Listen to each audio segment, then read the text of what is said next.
Hello everyone, welcome to sweet memories. Upcoming రివ్యూలోకి వెళ్ళిపోదాం. అంజు రణ్వీర్ తన్ని తీసుకువెళ్లకుండా ఒక కొత్త ప్లాన్ అయితే వేసుకుంటుంది. ఎప్పుడైతే రణ్వీర్ అంజుని తీసుకువెళ్ళబోతున్నాడో బాగీని హక్ చేసుకొని ఏడుస్తూ ఏడుస్తూ కళ్ళు తిరిగి పడిపోతుంది అంజు. ఒక్కసారిగా ఇంకా అమర్ అంజు అంజు అని చెప్పి అంజుని రూమ్లోకి అయితే తీసుకువెళ్తారు. ఇంకా అంజు స్పృహ కోల్పోయినట్లు నటిస్తుంది. అమరేంద్ర, నువ్వేం కంగారు పడద్దు, అంజు నేను తీసుకువెళ్తాను అనేసరికి, చూడు రణ్వీర్, అంజు కండిషన్ చూసావు కదా, ముందు డాక్టర్ రాని, డాక్టర్ వచ్చాక ఏం జరుగుతుందో చూద్దామని చెప్పి ఇంకా అలా డాక్టర్ని అయితే పిలిపిస్తారు. బాగి పాపం ఇదే మంచి ఛాన్స్ అని చెప్పి డాక్టర్తో ముందే ఫోన్లో మాట్లాడుతుంది. డాక్టర్, మీరు మాకు ఒక పెద్ద సహాయం చేయాలి. ఇది అంజు పాప భవిష్యత్తు కోసమని వాళ్ళకి తెలిసిన చాలా క్లోజ్ ఫ్యామిలీ ఫ్రెండే కావడంతో ఇంకా డాక్టర్ కూడా ఓకే అంటారు. డాక్టర్ ఇంటికి వస్తారు. అంజుని చెక్ చేస్తారు.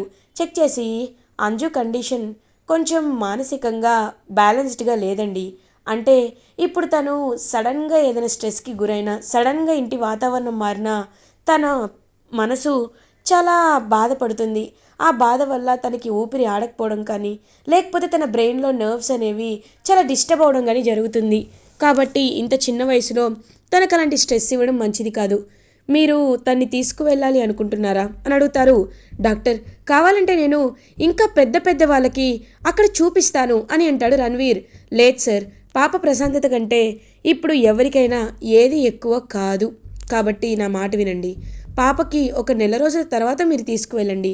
తనకి పరిస్థితులు మెల్లమెల్లగా అర్థమయ్యేలా చేసి తర్వాత మీరు తీసుకువెళ్ళండి అని చెప్పి డాక్టర్ అయితే చెప్తారు.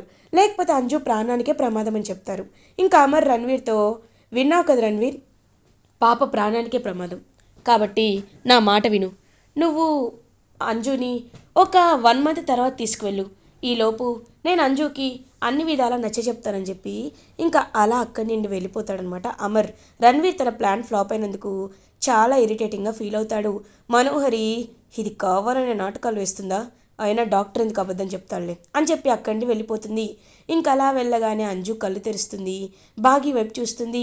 మిస్ అమ్మ, థ్యాంక్ యూ మిస్ అమ్మ, డాక్టర్తో నువ్వే మేనేజ్ చేసావు కదా అని అంటుంది. అంటే ఇదంతా అని అంటాడు ఆనంద్. ఇదంతా అంజు వేసిన ప్లాన్ ఆనంద్. అంజునే కళ్ళు తిరిగి పడిపోయినట్టు నటించింది అని అంటారు. అంజు, నువ్వు చాలా తెలివైన దానివే అని చెప్పి ఇంకందరూ పాపం 1 మంత్ పోస్ట్ పోన్ అయినందుకు చాలా హ్యాపీగా ఫీల్ అవుతారు. ఇది ఇలా ఉండగా నైట్ అవుతుంది. అమర్ అటు ఇటు తిరుగుతూ ఆలోచిస్తూ ఉంటాడు. ఇంకా రణ్వీర్ మాటల్ని గుర్తు చేసుకుంటూ ఉంటే అప్పుడే కరెక్ట్గా బాగి, సార్ లోపలికి రావచ్చా అని అంటుంది. రండి బాగి అని అంటారు. ఇంకా బాగి అలా కరెక్ట్గా టేబుల్పై మెడిసిన్ అండ్ జ్యూస్ పెట్టి వెళ్ళబోతుంటే ఒక్కసారిగా అమర్కి ఇంకా బాగి చున్నీ అయితే తగులుతుంది. ఇంక వెంటనే బాగి వెనక్కి తిరిగి చూస్తుంది. అమర్ సారీ అని చెప్పి వెళ్ళబోతుంటే, సార్ మీతో కొంచెం మాట్లాడాలి అని అంటుంది బాగి. ఏంటో చెప్పండి అని అంటారు. సార్, మీరు అనుకుంటున్నట్టు రణ్వీర్ మంచివాడు కాదు. ఎందుకంటే రణ్వీర్ పాపని అర్ధాంతరంగా అనాథ శరణాలయంలో వదిలేశాడు. ఇప్పుడు కేవలం ఆస్తి కోసం పాపని తీసుకువెళ్ళాలి అనుకుంటున్నాడు. ఒకవేళ ఆస్తి దక్కితే పాపని నిర్దాక్షిణ్యంగా చంపేస్తాడు. ఆస్తి దక్కకపోయినా చంపేస్తాడు. కాబట్టి అలాంటి వాడి చేతుల్లో పాపని పెట్టడం కరెక్ట్ కాదు సార్. ఎంత కన్న తండ్రి అయితే ఆస్తిపై మమకారం ఉండి పాపని ఇన్నేళ్ళు గాలికి వదిలేసి ఇప్పుడు నా పాప అంటే సరిపోదు కదా, ఒకసారి మీరు కూడా ఆలోచించండి అని అంటుంది బాగి. బాగి గారు, మీరు చెప్పింది నిజమే, కానీ నేను గతాన్ని మర్చిపోయాను కదా, అందుకే నాకు ఎవరు ఎలాంటి వారు అనే విషయం గుర్తులేదు. ఇప్పుడు మీరు చెప్పారు కదా, అన్ని విషయాలు నేను పర్సనల్గా బ్యాక్గ్రౌండ్ చెక్ చేసి అప్పుడు అప్పుడు ఖచ్చితంగా తెలుసుకుంటాను, సరేనా అని చెప్పి ఇంకా అమర్ అయితే హ్యాపీగా బాగీకైతే మాటిస్తారు. ఇది ఇలా ఉండగా మనోహరి అటు ఇటు తిరుగుతూ ఆలోచిస్తుంది. చెంబా మనోహరి దగ్గరికి వస్తుంది. మనోహరి, వీళ్ళని చూడు, పిల్లలతో అమర్ ఎంత హ్యాపీగా ఉంటున్నాడో, అందరికీ కలిపి భోజనం తినిపిస్తున్నాడు. ఇలాగే వదిలేస్తే గతం ఖచ్చితంగా గుర్తొచ్చేస్తుంది అని అంటుంది. అవును చెంబా, నాకు కూడా భయం ఉంది. కానీ గతం గుర్తు రాకుండా ఉండాలి అంటే ఏం చేయాలోనే అర్థం కావటం లేదు అని అంటారు. ఏముంది మనోహరి, త్వరలో అమర్ని పెళ్లి చేసేసుకో, ఓ పని అయిపోతుంది కదా అని అంటుంది. కరెక్టే, కానీ అని అనేసరికి, ఏంటి కానీ అని అంటుంది. అమర్కి కరెక్ట్గా పెళ్లి చేసుకున్నప్పుడు గతం గుర్తొస్తే అప్పుడు ఏం చేయమంటావు అని అంటుంది. అబ్బా, నీ మెల్లో తాళుంది కదా, అప్పుడు మాత్రం ఏం జరుగుతుంది, ఇంకేం పర్లేదులే అని అంటుంది. కరెక్టే, అప్పుడు భార్యగా నేను ఉంటాను కాబట్టి ఆస్తి కూడా నాకే వస్తుంది. అప్పుడు అమరేంటి, పిల్లల్ని కూడా చంపేస్తానని చెప్పి ఇంకా అలా మనోహరి అయితే మాట్లాడుతూ ఉంటుంది. ఇది ఇలా ఉండగా మార్నింగ్ అవుతుంది. అమర్ ఇంకా అలా జాగింగ్కి వెళ్ళి వచ్చేసరికి బాగి అమర్కి ఎదురొస్తుంది. అమర్ బాగి వైపు చూస్తూ ఉంటారు. ఏమండి, మీకు ఇష్టమైన పాయసం చేశాను అని అంటుంది. ఇంకా పాయసం తింటాడనమాట అమర్. అలా ఇంకా బాగి వైపు చూస్తూ ఉంటారు. ఈ టేస్ట్ చాలా బాగుంది, ఎప్పుడో తిన్నట్లు కూడా అనిపిస్తుంది అని అంటారు. ఖచ్చితంగా అనిపిస్తుంది, ఎందుకంటే ఇది మీ ఫేవరెట్ కదా అని మనసులో అనుకుంటుంది బాగి. బాగి గారు, నాకు మీరు ఒక సహాయం చేస్తారా? మనోహరి ఎలాంటిదో కూడా నాకేమీ తెలియటం లేదు. నిజంగా నేను మనోహరిని ప్రేమించానా అని అడుగుతారు. ఇంక వెంటనే బాగి అలా ఉండిపోతుందన్నమాట. ఇప్పుడు ఏం చెప్పాలి, నాకేం అర్థం కావట్లేదే అని ఆలోచిస్తుంది. చెప్పండి బాగి గారు, నేను నిజంగా మనోహరిని ప్రేమించానా అని అడుగుతారు. ఒకవేళ ప్రేమించినట్టయితే ఫొటోస్ అడగండి అని అంటుంది బాగి. కరెక్ట్, మీరు చెప్పిందే కరెక్ట్. నేను నిజంగా బాగి నన్ను ఇష్టపడుంటే ఆ ఫొటోస్ అనేవి నావి ఖచ్చితంగా ఉంటాయి కదా, వెళ్ళి అడుగుతానని చెప్పి ఇంకా వెంటనే అలా అమరైతే మనోహరి దగ్గరికి వెళ్తారు. ఇంకా బాగి అలా తిక్క కుదిరినట్లు చూస్తూ ఉంటుంది. మనోహరి చాలా కూల్గా ఉంటుంది. అమర్, వచ్చేసావా? ఏమైంది అమర్ అలా ఉన్నావు అని అంటుంది. మనోహరి, మనిద్దరం పెళ్లి చేసుకోవాలనుకుంటున్నామన్నావు కదా, అలాంటప్పుడు మనిద్దరం కలిసి దిగిన ఫొటోస్ చాలా ఉంటాయి కదా, ఉన్నాయా అని అడుగుతారు. ఒక్కసారిగా మనోహరి షాక్ అయిపోతుంది. ఇంకా బాగి వైపు చూస్తుంటే బాగి అలా చూస్తూ ఉంటుందన్నమాట మనోహరి వైపు. చెప్పండి మనోహరి, ఎందుకు అలా ఉన్నారు? నిజంగా మనం ప్రేమించుకున్నట్టయితే మనతో కలిసి దిగిన ఒక్క ఫోటో అయినా ఉంటుంది కదా, ఆ ఫోటోని చూపించండి అని అడుగుతాడు. ఇంకా అలా సైలెంట్గా ఉండిపోతుందన్నమాట మనోహరి. చూపించలేదు ఎందుకంటే అని అంటాడు రాథోడ్. రాథోడ్, ఆ అమర్ ఫోన్ కూడా యాక్సిడెంట్లో లోయలో పడిపోయింది అమర్, అందుకే చూపించలేకపోయాను, సారీ అమర్ అని అంటుంది. సరే అని చెప్పి ఇంకా అమర్ అక్కడి నుండి వెళ్ళిపోతాడు. అప్పుడే కరెక్ట్గా అంజు ఏమో ఇంకా హ్యాపీగా ఎగురుతూ డ్యాన్స్ చేస్తూ ఉంటే, ఏయ్ ఏంటి అల్లరి చేస్తున్నారు, కొంచెం కూడా బుద్ధి లేదా అని అంటుంది. ఏంటి మనోహరి ఆంటీ, రణ్వీర్ అంకుల్తో కలిసి నన్ను పంపించేయాలనుకున్నా, మీకే బుద్ధి ఉన్నప్పుడు నాకు బుద్ధి ఉండదా అని అంటుంది అంజు. ఏంటి ఎక్కువ వాగుతున్నావు అని అంటుంది మనోహరి. చాలా తక్కువే మాట్లాడుతున్నాను ఆంటీ, మా డాడ్కి మీ గురించి ఒక్కసారి నిజం గుర్తొచ్చేసిన తర్వాత అప్పుడు అప్పుడు తెలుస్తుంది మీకు అనేసరికి, ఏంటి ఎక్కువ మాట్లాడుతున్నావని మనోహరి అంజుని కొట్టబోతుంటే ఒక చెయ్యి వచ్చి అడ్డుకుంటుంది. ఎవరో కాదు, బాగి. ఒక్కసారిగా మనోహరి షాక్లో ఉండిపోతుంది.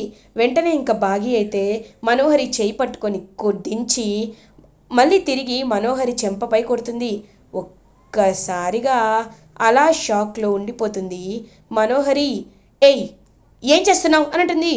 కొట్టాలా లేకపోతే చంపాలా?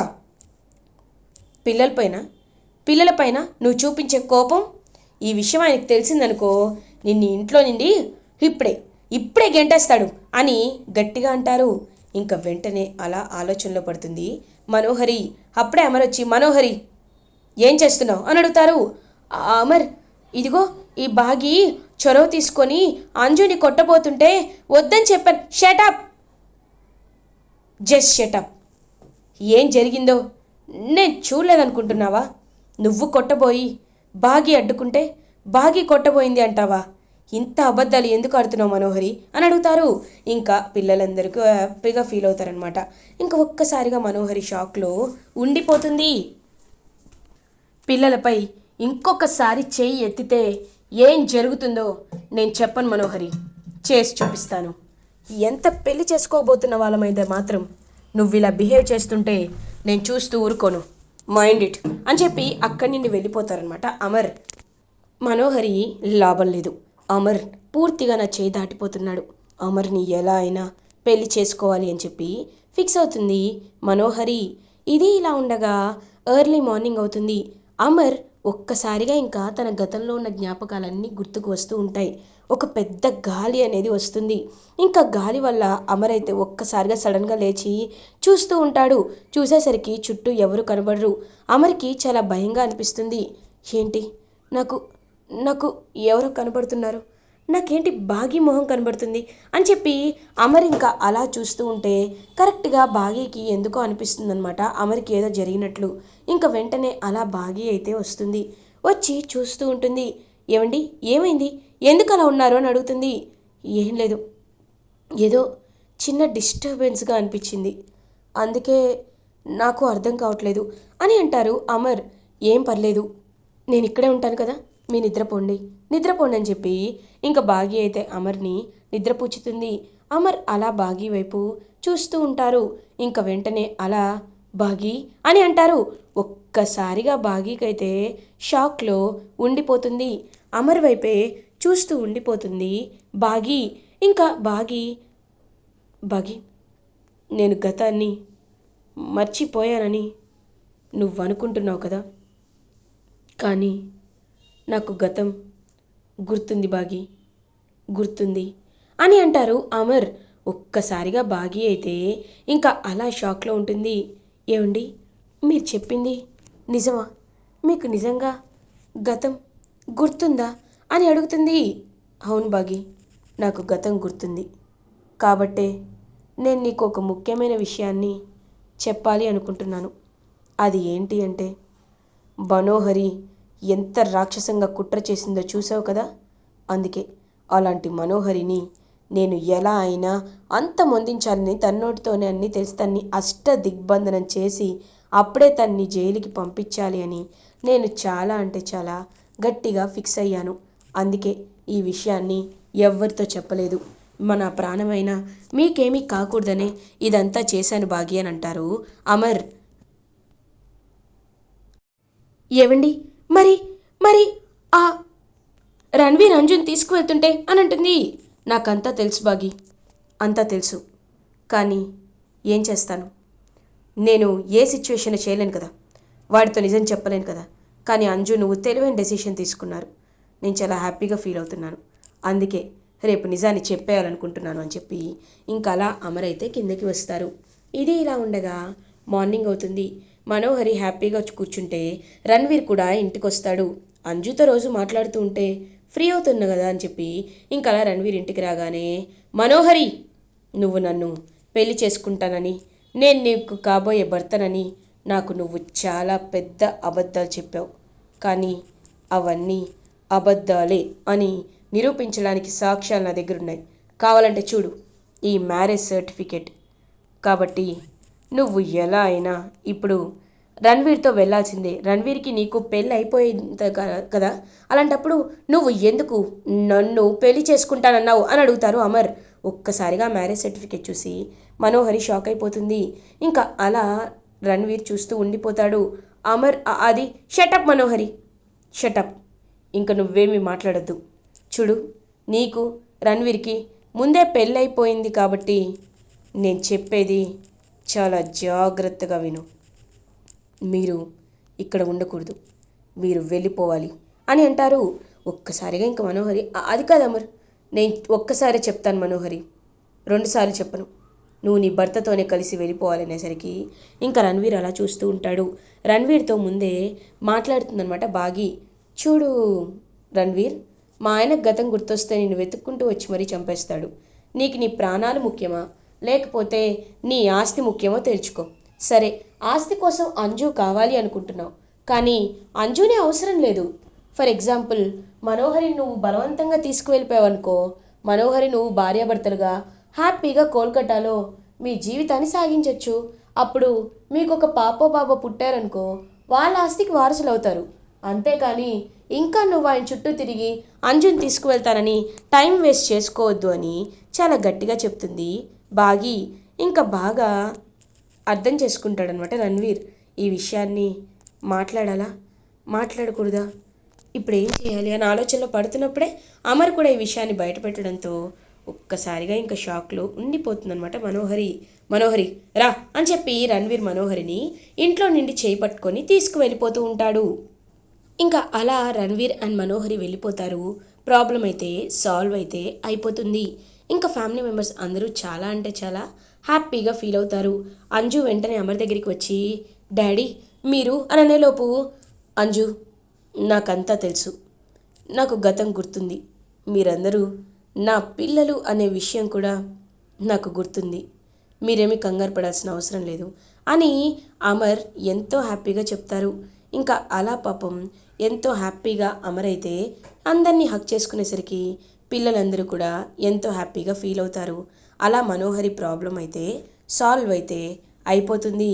ఇంకదంతా చూస్తూ మనోహరి చాలా అంటే చాలా ఇరిటేటింగ్ అయితే ఫీల్ అవుతుంది. ఛ, అక్కడ వాళ్ళందరూ సంతోషంగా సంబరాలు చేసుకుంటుంటే నేను మాత్రం ఈ రణ్వీర్తో కోల్కతాలో ఏడవాల్సి వస్తుంది. ఇదంతా నా కర్మ కర్మ అని చెప్పి చాలా ఇరిటేటింగ్గా ఫీల్ అవుతుంది మనోహరి. ఇలా ఎపిసోడ్ ఎండ్ అవుతుంది. ఫర్దర్ ఎపిసోడ్ రివ్యూస్ ముందుగా మీకు కావాలి అనుకుంటే మా ఛానల్ని సబ్స్క్రైబ్ చేసుకోండి. Thanks for